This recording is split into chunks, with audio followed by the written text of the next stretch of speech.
आपको नया विषय दिया जाएगा, आपको इस पर लिरिक्स लिखना है और जो म्यूजिक वाले उनके साथ प्रैक्टिस करना है और आपको पूरा 24 घंटा दिया जा रहा है, आपको अलग अलग एकांत दे दिया जाएगा, आप प्रैक्टिस करें, नया भजन बनाएं। 19 तारीख को फाइनल होगा इन 5 लोगों का, उसमें से जो नई आपको स्क्रिप्ट दी जाएगी उस पर भजन तैयार करना है और 19 तारीख को आपको उसकी प्रस्तुति देना है। 17 तारीख को शाम को जाने माने कलाकार सुधीर जी व्यास वो आपके बीच में आएंगे, जो कि आपने सुनाई है, मैं हूं बाबा का सर्वेंट, ये चमक ये धमक। इसके अभी तक इन्होंने हिंदू मंचों पर बहुत भजन गाए। पहली बार दिगंबर साधु के साथ मंच पर, वो साथ में पहली बार ये जैन धर्म के लिए गा रहे हैं। आपको बता दें, इन्होंने कहा कि मैं पहली बार महाराज जी के पास जा रहा हूं, दिगंबर साधु के दर्शन करने जा रहा हूं, मैं वहां जाने का कोई चार्ज नहीं लूंगा, वो आने का यहाँ कोई चार्ज नहीं है। यहाँ तक कि एक भजन पहली बार वो दिगंबर साधु पर शायद गा रहे हैं, ऐसा सुनने में आया, उसका भी बहुत महंगा चार्ज होता है, लाखों चार्ज होता है उनका, उसका भी कोई चार्ज नहीं ले रहे हैं। तो वो 17 तारीख को रात को आप लोगों के बीच में रहेंगे। 18 तारीख को प्रातःकालीन जो एक मेरी भावना मैंने रखी थी कि शुद्ध पंचमी कैसे बने, तो शुद्ध पंचमी पर कोई ग्रंथ का वाचन होना चाहिए और वो वाचन ऐसा वाचन हो जो उस पर एग्जाम हो। तो एक सम्यक कौमुदी पूज्य गुरुदेव के मुख से सुनी हुई, हमने बहुत बार सुना था, इस ग्रंथ को पढ़ो। तो यही जो कथाएं हैं, कैसे सम्यक दर्शन होता है, वो कथाएं अभी चल रही है। अपनी 8 पत्नियां सेठ जी की है, वो किस प्रकार से अलग अलग प्रकार से अपने सम्यक को प्रकट करने वाली कथाएं, सरल और बहुत ही सहज कथाएं, वो कथाओं की वो पुस्तक आप तक पहुंच रही है। 18 तारीख को उसका सुबह कंपटीशन होगा, उसमें आपको टिक लगाना है, उसमें अपनी टिक लगाकर आपको ये प्रस्तुति देना है। अगर आप उसमें विनर बनते तो शायद ऐसा सुना है कि यहाँ की कमेटी ने बड़े बड़े गिफ्ट, शायद वो इलेक्ट्रिक स्कूटी आदि और भी बहुत सारे गिफ्ट उसमें रखे हैं। इसका माध्यम गिफ्ट देना नहीं है, इसका माध्यम गुरुदेव की भावना थी। सम्यक कौमुदी ग्रंथ, एक सम्यक कैसे प्राप्त होता है, क्या सम्यक दर्शन होता है, वो सबको पढ़ना चाहिए, पढ़ाना उसका उद्देश्य है।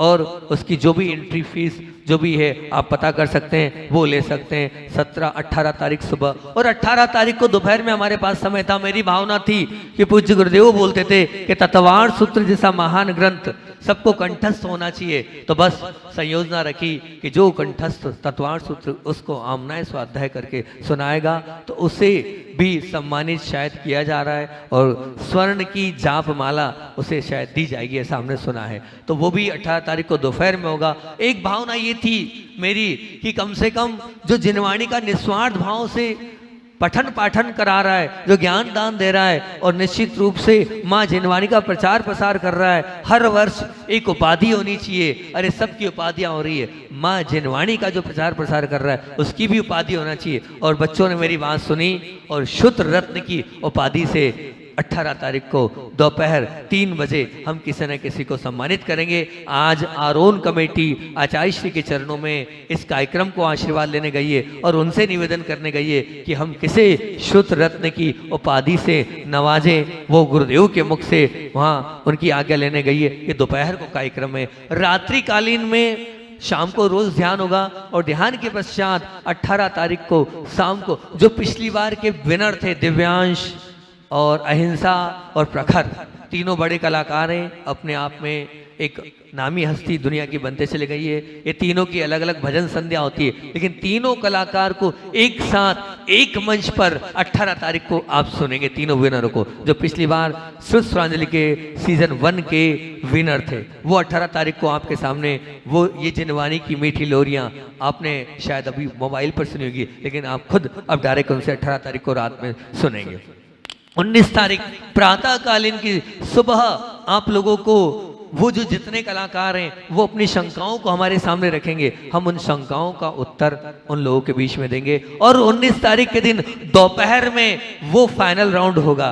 कौन सा फाइनल राउंड? जो कलाकारों को 5 चुना गया उनको अलग अलग विषय जो भी वो देंगे और उन विषयों पर वो अपनी प्रस्तुति करेंगे। फिर 5 में से 3 लोगों को चुना जाएगा और फिर उसके बाद शाम के समय ये जो आरोही जी हैं और साथ में आपके चटर्जी जी हैं और जो आपकी ये मनीषा जी हैं, ये हैं, और साथ में और भी अन्य कलाकार जो हैं 19 तारीख को जो गिफ्ट है वो तो बांटे ही जाएंगे, साथ में उनके स्वयं की प्रस्तुति भी 19 तारीख को रात्रिकालीन में होगी। तो ऐसा ये 17, 18 और 19 तारीख का ये मैंने आपके सामने प्रोग्राम रख दिया। आप अपने इस कार्यक्रम के लिए आप सभी को आमंत्रण दें। रत्नत्रय एक छोटा सा कार्यक्रम था, आरोन से उसने पूरे देश में नाम कमाया। अब ये सुश्रांजलि उससे कई गुना बढ़कर बहुत बड़ा प्रोग्राम है। तो मेरा मानना है कि आप सभी लोग अपने अपने जो भी परिचित हैं, रिश्तेदार हैं, उनको बुलाकर इस कार्यक्रम में दें। और एक और बहुत बड़ी आपको बात हम बता दें, ये निश्चित है कि ये जो कार्यक्रम है, ये कार्यक्रम जो हो रहा है वो आकाश भाई के माध्यम से हो ही रहा है, लेकिन इसका जो संचालन करेंगे उनका नाम लेना मैं भूल गया, और वो संचालन करें सेलिब्रिटी एंकर अनुराग जी, है ना। ये अनुराग जी जो निश्चित मान के चलना अपने आप में एक बहुत बड़ी चीज़ है। आपको पता है ये वो अनुराग जी हैं जिनको कुमार शानू जी ने, कुमार विश्वास, क्या नाम है, कुमार विश्वास है शायद, है ना, कुमार विश्वास ने इनको स्वयं को क्या स्वर ऋषि की उपाधि से सम्मानित किया है। स्वर ऋषि आप समझते हैं छोटी मोटी चीज नहीं होती है, लेकिन स्वर ऋषि की उपाधि से इनको सम्मानित किया है। और साथ साथ में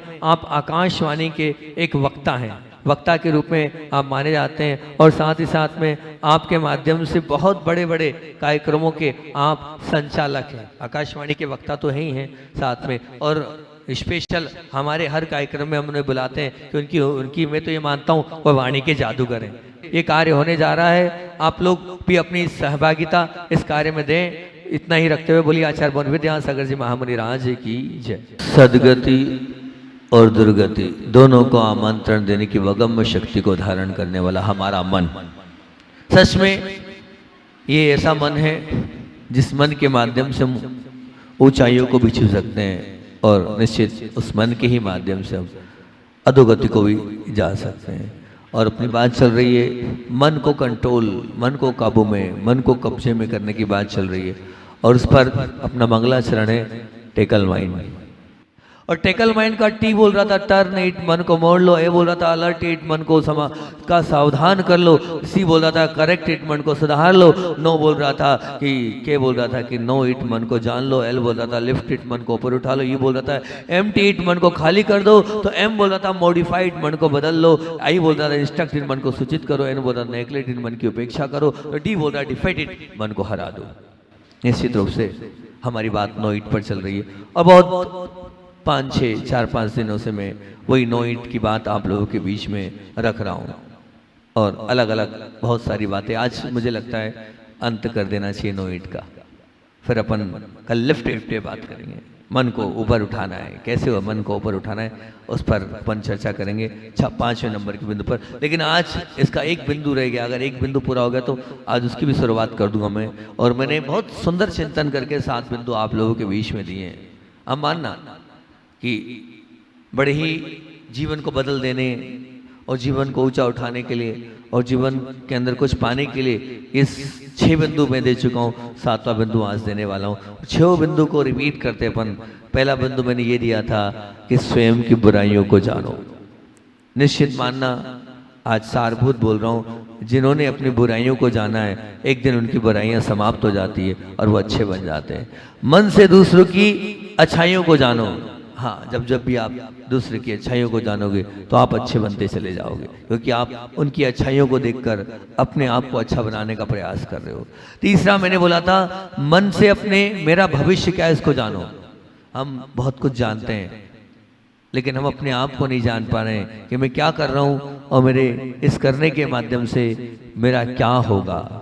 और बहुत अच्छी बात मैंने आप लोगों से बोली, फिर से मैं आपको याद दिला देता हूँ वो बात जो आप लोगों ने कमिटमेंट किया है। बहुत सारे लोगों ने 8-8 दिन तो हो गए, 8 दिन तो हो गए मुझे इस बात को बोले। 8 दिन के आगे भी अगर कोई चाहे तो इसको कर सकता है कि हम प्रभु के दरबार में आएंगे तो प्रभु के अलावा, देव शास्त्र गुरु के अलावा किसी को नहीं दिखेंगे।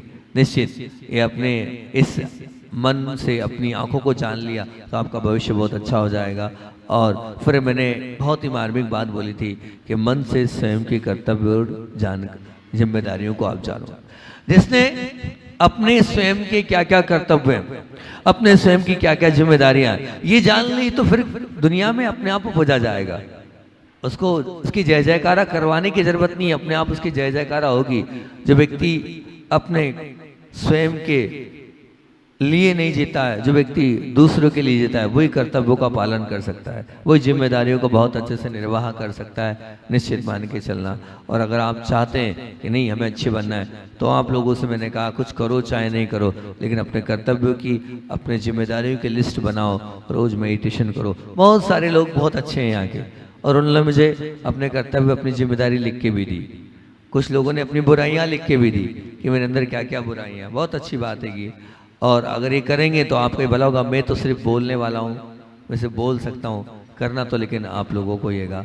और फिर जो बहुत ही मार्मिक बिंदु था वो था कि सच में ये बहुत ज़रूरी है, क्योंकि प्रैक्टिकली लाइफ हम सब जी रहे हैं, व्यवहारिकता वाला जीवन हम सबका है, तो व्यवहारिकता वाले जीवन में इस बात का ध्यान रखना बहुत ज़रूरी है। तो मैंने कहा था कि मन से अपने परिवार वालों की अपेक्षाएं जानो।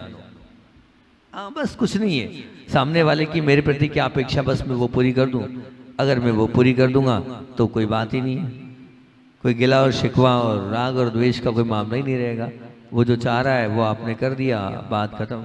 हर दुनिया यही तो चाहती है कि मैं जो चाहता हूँ सामने वाला वो कर दे, वो कर देगा तो आपकी प्रसन्नता भी बनी रहेगी और सामने वाले की प्रसन्नता भी टिकी रहेगी। आप चाहते हैं मैं प्रसन्न रहूं, सामने वाला की प्रसन्नता टिकी रहे, बस आप उसकी अपेक्षाओं पर खरे उतरते चलें, सामने वाले की अपेक्षाओं को बहुत अच्छे से करते चलें, तो निश्चित रूप से वो अपेक्षाएं और वो भावनाएं आपके, मैंने बहुत सारे उदाहरण इसमें दिए थे कि निश्चित मानिए, मैंने अपना स्वयं का उदाहरण भी दिया था कि मैंने मेरे जीवन के प्रत्येक पल पर, हर क्षण पर यह प्रयास किया कि मेरे गुरु की मुझसे क्या अपेक्षा है, बस मुझे वो पूरी करना है। उसके अलावा मेरा कोई जुनून नहीं, मेरा कोई सपना नहीं, मेरा कोई भी अंदर से ऐसी भावना नहीं, बस मेरे गुरु। क्योंकि एक बात ध्यान रखना कि एक आकर्षण वो होता है कि जहां पर कहना चाहिए कि कोई अच्छी चीज लगी आपको, एक आकर्षण वो होता है। सामान्य से आकर्षण पत्नी पर भी हो सकता है, सामान्य से आकर्षण खिलाड़ी पर भी हो सकता है, सामान्य से वो आकर्षण किसी एक्टर पर भी हो सकता है। ये आकर्षण जरूर है, लेकिन ये आकर्षण विकर्षण में बदल जाता है। क्यों? क्योंकि जब तक उसके पास वो चीज है तब तक ही आप उस प्रति आकर्षित होगे। जब उसके पास वो क्वालिटी खत्म हो गई तो शायद आपका वो आकर्षण विकर्षण में बदल जाएगा। लेकिन एक आकर्षण प्रभु के प्रति होता है, एक आकर्षण गुरु के प्रति होता है, और एक आकर्षण उपकारी के प्रति होता है। वो आकर्षण विकर्षण के रूप में नहीं बदलता। क्यों नहीं बदलता? उसका कारण यही है क्योंकि वहां पर स्वयं की इच्छा गौण हो जाती है। मेरे गुरु मुझसे जो बोलेंगे मैं वो करूंगा, मेरे गुरु ने जो मुझसे कहा है वही मेरे जीवन का सपना है, वही मेरे जीवन का जुनून है।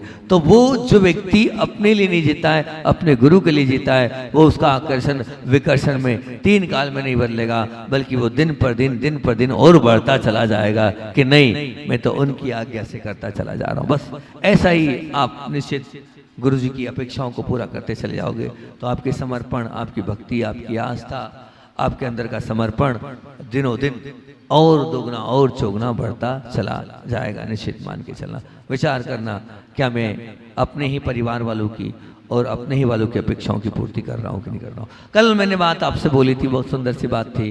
कल के बिंदु की 6वें नंबर पर मैंने आपसे बोला था कि आपको क्या करना है, बोलो ना, कोई तो बता दो, मैं तो बता ही देता हूँ।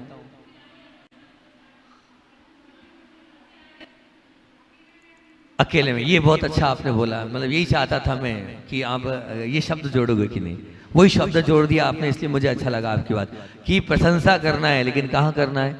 अकेले में बैठकर अपनी प्रशंसा करना है। जब हम अकेले में बैठकर अपनी प्रशंसा करेंगे तो निश्चित मान के चलना कि हमारे गुण और बढ़ते चले जाएंगे, हमारी क्वालिटीज और अच्छी होती जाएगी, हमारे अंदर निश्चित रूप से अनेक प्रकार की खूबियाँ, अनेक प्रकार की क्वालिटियाँ दिन पर दिन बढ़ती जाएगी, क्योंकि हम अपने आप को शाबाशी दे रहे हैं। और फिर उस शाबाशी का और उस निश्चित रूप से अच्छाई का हमें पूरा ख्याल रहेगा कि हम जो दे रहे हैं वास्तविकता में कितने नंबर हमें मिलने चाहिए हमारे स्वयं की कार्यों पर। दूसरा तो प्रशंसा करता है, करेगा, करना भी चाहिए उसे, उसका कर्तव्य है। लेकिन हमें पता है कि हम क्या हैं, हमें उसकी जानकारी है कि हम क्या हैं, हमें किसी की प्रशंसा से कोई लेना देना नहीं है। हाँ, आचार्य श्री जी लगभग किया अपने जीवन में। जब मैं विदिशा में था और प्रतिदिन आचार्य श्री जी को एक बात रोज रोज कान पे डाल रहा था कि आचार्य श्री जी सालों में गुरु पुष्य आ रहा है, और ऐसा गुरु पुष्य 110 साल के बाद आ रहा है, जिसमें नक्षत्र भी जैसा चाहिए, तिथि भी, वार भी, योग भी, करण भी, मतलब बहुत कम होता है, एक साथ सब चीजों का प्लस होना। और विदिशा में चातुर्मास के समय वो योग आ रहा था, और मेरा बार बार निवेदन था, चाची आप कुछ करें इसमें, आप कुछ करें इसमें, आप कुछ करें इसमें।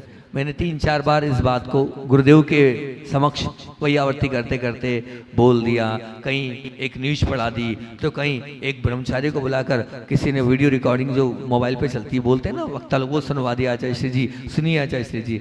अब आचार्य सब सुनते थे और सुन तो रहे थे, और सुनने के बाद जो हुआ सो हुआ। विदिशा में आहार के लिए निकल गए और सीधे आहार करने गए। ब्रह्मचारी, नाम भूल गया मैं उनका, जो शीतल सागर जी अभी, ऋषि भैया क्या पहुंच गए, और पहुंचने के बाद 11:30 बजे आते हैं, उनसे बोलते हैं हाँ कल्लो का है सर, आज दीक्षा है।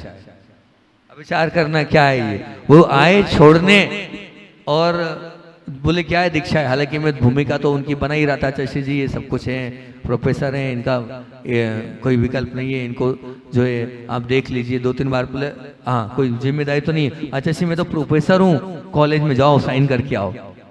साइन करके आने की बात हुई, और फिर उसके बाद 2 लोगों की और एंट्री हो गई, शाश्वत सागर जी की। अच्छा श्री भोजन कर लिया उनने, आपको बताया उन्होंने आहार कर लिया था। आहार करने के बाद कोई बात नहीं, ठीक है कर लो कायस सर, कल 5 एक और कर लेना। आचार्य शिव तो अब देखो वो उनका खुद का है, हो गया, बोले देना है तुम्हें दीक्षा। तुम पैदल विहार करते थे, बहुत अच्छे साधक हो। तीसरा, समरथ सागर जी महाराज जी छूट गए थे रामटेक में, हमने बहुत पैरवी करी थी उनकी। अच्छा से ऐसा कुछ भी नहीं, इनको पथरी थी, वो छूट गए। अब 3 की दीक्षा हो गई और 3 का नाम फाइनल हो गया। अब चौथे जो थे वो थे श्रवण सागर जी महाराज जी। अब वो मेरे पास बैठ के रोने लगे, बोले मुझे भी उस वक्त लग रहा था कि ये अच्छा ब्रह्मचारी, इसकी दीक्षा हो जानी चाहिए, सच में ये ब्रह्मचारी योग्य है और इसकी दीक्षा होनी चाहिए। 7 प्रतिमाएं हैं, अच्छे से पालन कर रहा है, साधना कर रहा है, हमारी कमरे में सामायिक बाहर दिखते थे करता था। तो अब हमने कहा क्या करें, आचार्य श्री जी डग से बिल्कुल नहीं हो रहे, बिल्कुल भी तैयार नहीं कि मैं 3 करूंगा, मेरा 3 का ही सम्यक दर्शन, सम्यक ज्ञान, सम्यक चारित्रायण हो, मुझे 4 करना ही नहीं है। मैं 4 करूंगा तो अभी कहानी बिगड़ जाएगी। अब सब प्रयास कर लिया। संभव सागर जी भी को मैंने बोला, मैंने आप जाओ, आपकी थोड़ी सुन लेते हैं महाराज जी। हाँ नहीं सुनते, मैंने बोलो तो उनको डांट के चलो बाहर हो, दीक्षा तुम्हें देनी है, मैंने देनी, उनको डांट के बाहर कर दिया। हमने सोचा कोई बात नहीं, क्या करना है। अब हमने क्या किया, उस ब्रह्मचारी जी से बोला, मैंने कहा ध्यान रखना, आचार्य श्री अंदर बैठ गए, तुम्हें बस पद्मासन लगा के सामायिक करने बैठना है, मैं तुम्हें बाहर नहीं करूंगा, बात खत्म। अंत में तो मैं कमरे से बाहर होता हूँ, बैठ जाना, बिल्कुल मैं जाऊंगा, तुम बैठ जाना और बैठ जाना, कुछ नहीं देखना गुरुजी क्या देख रहे हैं क्या नहीं कर रहे हैं।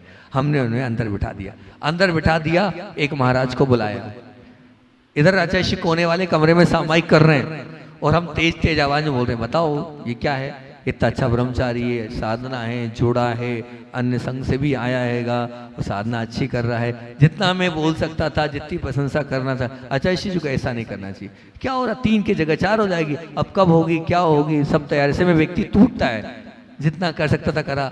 अब ये बातें कान में कहाँ बोल रहा हूँ, ये आचार्य श्री यहाँ सामायिक कर रहे हैं, डायरेक्ट तो बोल नहीं सकते इतनी सारी बातें, है ना। वही खिड़की के सामने एक महाराज को पकड़ के उनको सुना रहा हूँ, सब कर रहा हूँ, और ये बात तो स्वयं श्रवण सागर जी भी सुन रहे कि महाराज तेज तेज बोल रहे हैं इतनी।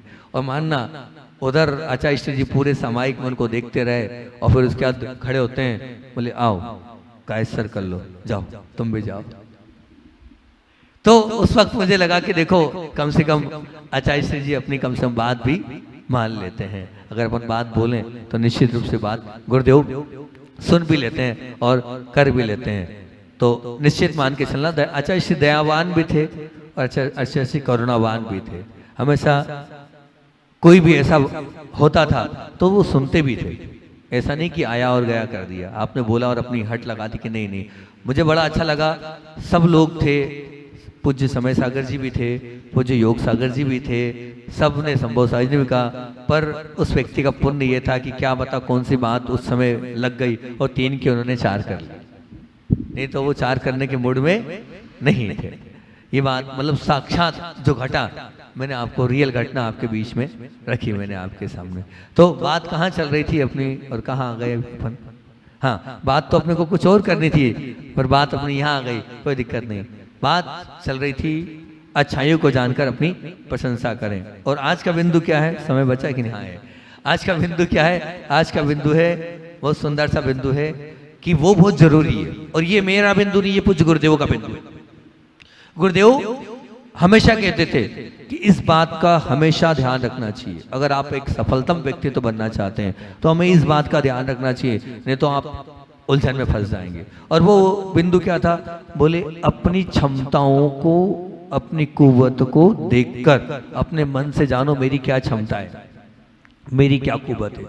अगर आप अपनी क्षमताओं को जान लेंगे, आप अपनी कुव्वत को जान लेंगे, तो निश्चित मान के चलना आप जीत जाएंगे। क्योंकि अक्सर ऐसा होता है, हम मोटिवेशनल तो हो जाते हैं, लेकिन मोटिवेशनल होने के बाद भी हमें अपनी क्षमताओं को देखना चाहिए कि क्या वास्तविकता में मेरी ये क्षमता है, मैं ये कर पाऊंगा। अपने मन से अपना आकलन करना चाहिए, अपने मन से अपने आप को समझना चाहिए और अपने मन से अपने आप को पढ़ना चाहिए कि मैं इस कार्य के योग्य हूं कि नहीं। मैं आपको डिमोटिवेट नहीं कर रहा हूं, पर बाकी वास्तविकता में ये भी एक सत्य है कि हम अपने मन से अपनी परीक्षा करें, हम अपने मन से अपने आप को जानें और अपने मन से अपने आप को समझें और फिर उसके बाद हम कदम बढ़ाएं। हाँ, हम अपनी कुव्वत को अजशी बोलते थे कि आजकल लोग जो हैं देखते नहीं हैं और लोन ले लेते हैं, और लोन लेने के बाद गाड़ी भी ले ली, मकान भी ले लिया, ये भी ले लिया, वो ले लिया। बोले भैया जितनी अपनी गुरुदेव बोलते थे, जितनी अपनी चादर उतने पैर फैलाओ ना, जितनी अपनी चादर उतने पैर फैलाओ। काय को आप, जब कैपेसिटी नहीं है, कुव्वत नहीं है ना, हमारी सामर्थ्य नहीं है, और फिर हम उस सामर्थ्य को छोड़कर अगर काम करेंगे, निश्चित हमारा मन खराब होगा, फिर हम मन पर कंट्रोल नहीं कर पाएंगे। इसलिए अपनी क्षमताओं को हमें बहुत अच्छे से देखना चाहिए, हमें अपनी क्षमताओं को बहुत अच्छे से समझना चाहिए और फिर उसके बाद कोई कार्य करना चाहिए। हाँ, अजय जी हमेशा बोलते थे कि कोई भी त्याग करना हो, कोई तपस्या करना हो, कोई भी आराधना करना हो, तो पहले उसकी भूमिका तैयार करो, पहले उसको करके देखो। करने के बाद जब लगता है कि हाँ हम परफेक्ट हो गए, अपनी क्षमताओं को देखो, प्रयोग करो मैं और उसके साथ जीने का प्रयास करो। जब आपकी क्षमताएं लगता है कि हाँ मैं कर सकता हूँ, फिर आप उसकी बात करो। इसीलिए आचार्य श्री जी ने जो ये बहुत अच्छी बात बड़ी खुशी के साथ दी थी प्रसन्न साध रामटेक में कि अस्थायी प्रतिमाएं, पूज्य गुरुदेव ने ये नया जो आयाम भगवती आराधना से निकालकर हम लोगों के बीच में रखा था और बहुत सारे लोगों को अस्थायी प्रतिमा दी थी, ताकि क्या रहे, आप अस्थायी प्रतिमा को करके अपने आप को पक्का कर लो, अपने आप को दृढ़ कर लो, अपने आप को परख लो, फिर उसके बाद आप अच्छे से आजीवन प्रतिमा लो। तो उससे क्या होगा, हमारे जो व्रत हैं, हमारे जो नियम हैं, हमने जो कमिटमेंट लिए हैं, वो बहुत अच्छे से हम पूरा कर सकते हैं। तो ये एक जीवन जीने का तरीका है, एक जीवन जीने की कला है कि हम अपने आप की कुव्वत को, हम अपने आप को समझें और अपने आप को समझने के बाद फिर नियम लें। क्योंकि ध्यान रखना, नियम लेने के बाद आप अगर नियम तोड़ रहे हो तो वो गलत है। पर मैं आपको ये नहीं कह रहा हूँ कि आप नियम मत लो, मैं ये भी नहीं कह रहा हूँ कि आप नियम मत लो, मैं ये कह रहा हूँ नियम लो, लेकिन धीरे धीरे लो, छोटे छोटे लो, और फिर उसके बाद आप आगे बढ़ो। आप जब धीरे धीरे लोगे, छोटे छोटे लोगे, तभी आप निश्चित मांग की चलना, क्योंकि छोटे छोटे से नियम बाद में बहुत बड़े नियम बन जाते हैं। लेकिन छोटे नियम के लिए तो आप तैयार रहो, छोटे नियम के लिए तो आप कम से कम कमिटमेंट करो और अपनी कैपेसिटी को चेक करो।